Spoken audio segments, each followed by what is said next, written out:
Hey everybody, thank you for joining me today. This is really an anniversary of 1 month here in Beaumont ISD, and I'm super excited to have completed, I think, a really successful month.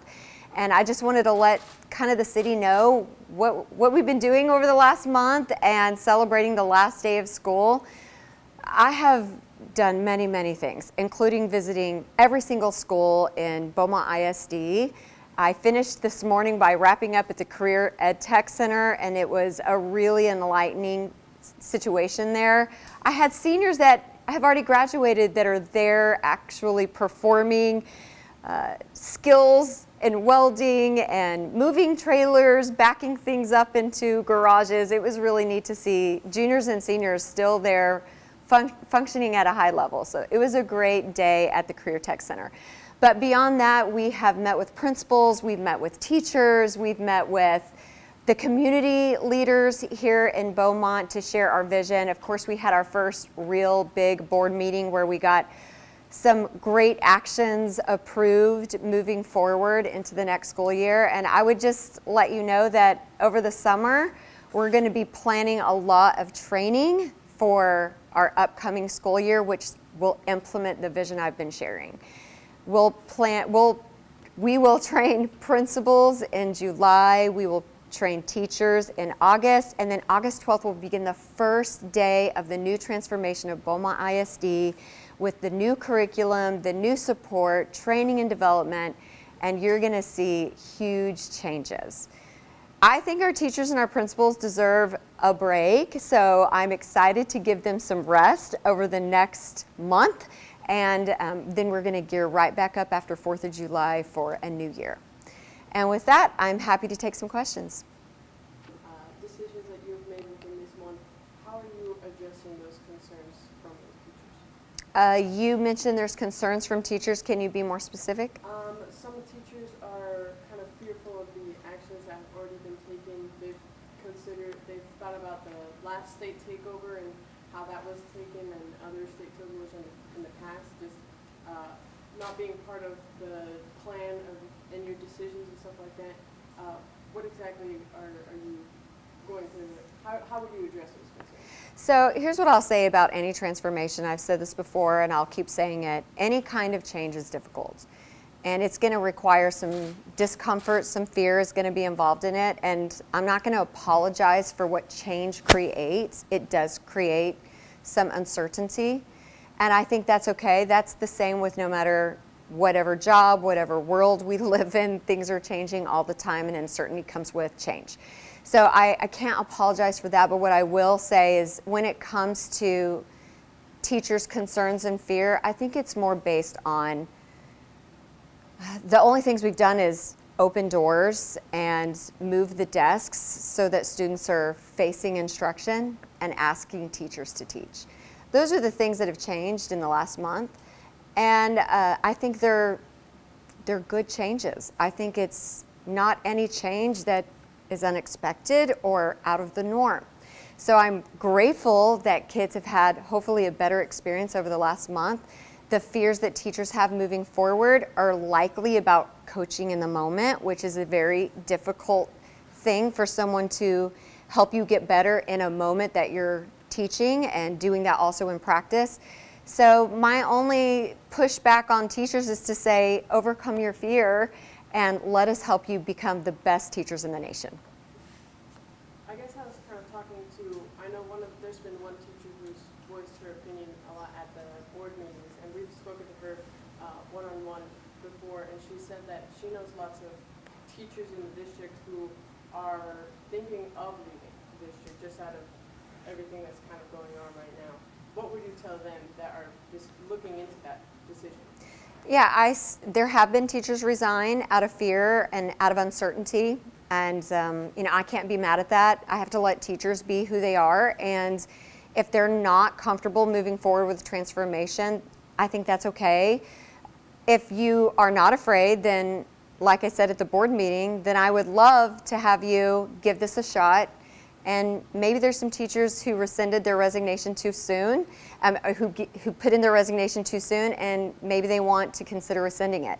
So I said that at the board meeting. I stand by that. And any teacher who is in good faith wanting to try this transformation out, I would love to give them that chance. You mentioned one of the few policies you've changed is the door policy, having them open now. It was common beforehand to keep them closed, sometimes covering the window. Can you talk through that change with us? Why did it change? Yes. When you're in a transformation, you're asking teachers to really come and rise to the table on accountability for instruction. Then you need the doors open. So the leniency that I'm giving there, or the nuance that I'm giving there, is with special education is allowed to keep their door shut. Pre-K through second grade is allowed to keep their door shut. And anybody within 30 feet of an exit door to the outside is allowed to keep their door shut. Everyone else, the doors will remain locked but open. And that way you can pull your door in plenty of time to get it safely shut if there is a safety concern. But for the most part, the doors are open for accountability purposes, to ensure that the respect in the entire hallway is felt from this end to that end. Kids can't just be over exuberant. Teachers can't teach too loudly. It is creating an environment where students get the best instruction. We can walk into a classroom without disruption, without keys clanging, without a door causing distraction. It allows easy come and go and flow and coaching in the moment without an additional distraction. At the past board meeting, though, the board as well as you decided to close the Paul Brown Learning Center. Can you kind of talk us through your decision, your kind of mindset behind that? Yes, I walked Paul Brown Credit Recovery Center. So it's for credit recovery.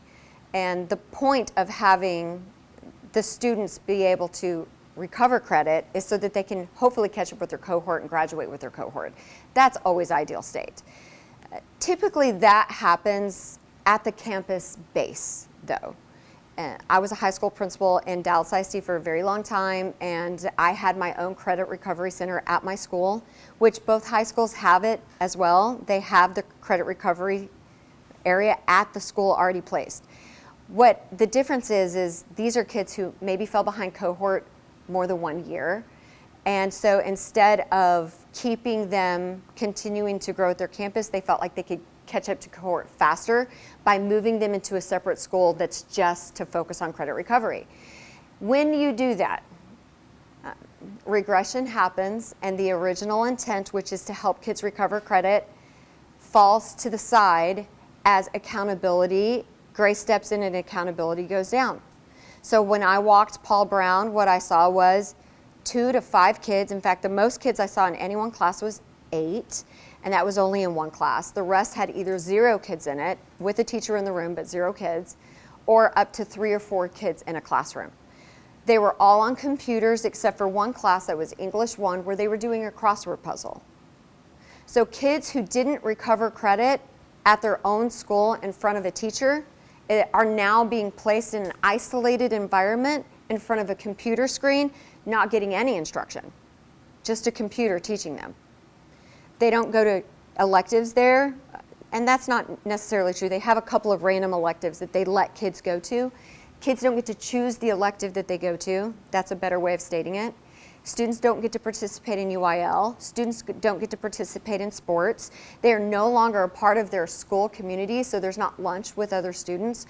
It feels more like a disciplinarian place than it feels like a way to get students to progress and move forward. So closing Paul Brown is not about not having kids recover credit. They're still going to recover credit. They're going to do it at their home base, where they get to have lunch with their peers. They get to have instruction in real critical areas like English and math in front of a teacher. Even if it means they're behind cohort, they'll at least get the right instruction. And they'll still have an opportunity to use Edgenuity, which is the digital-based resource, to recover credit. They can do that as well, just in a classroom at their own high school.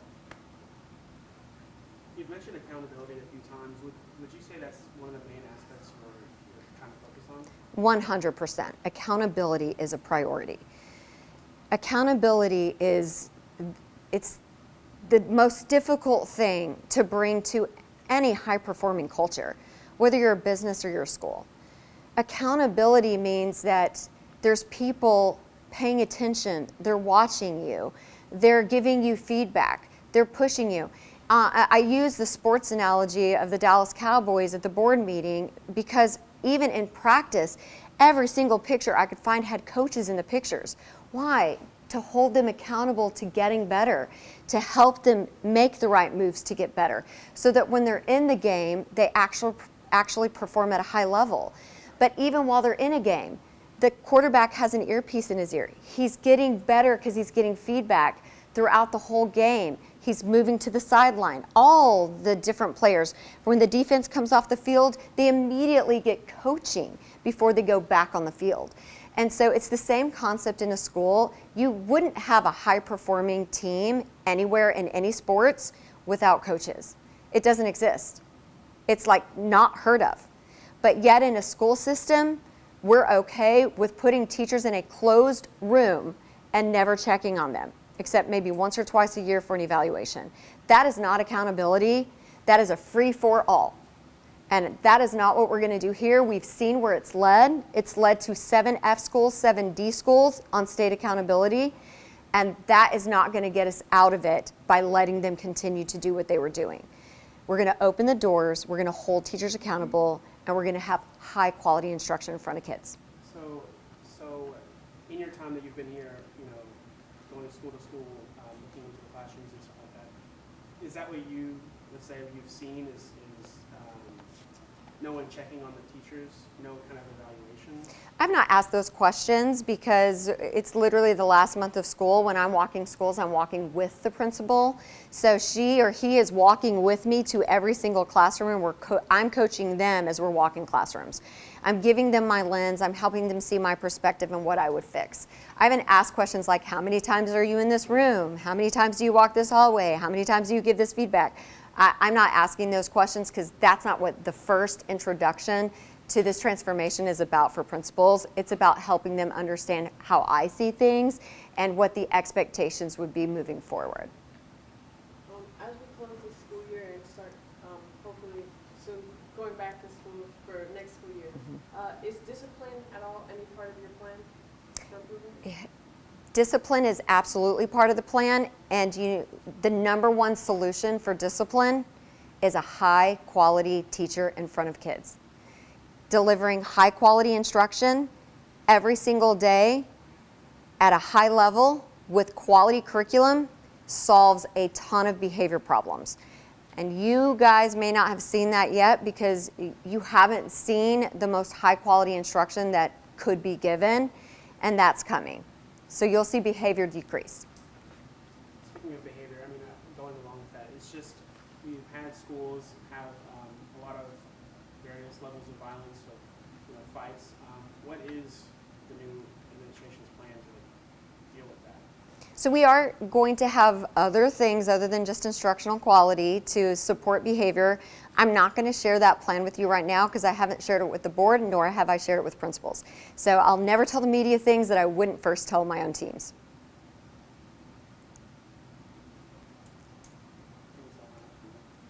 Anything else? Yeah.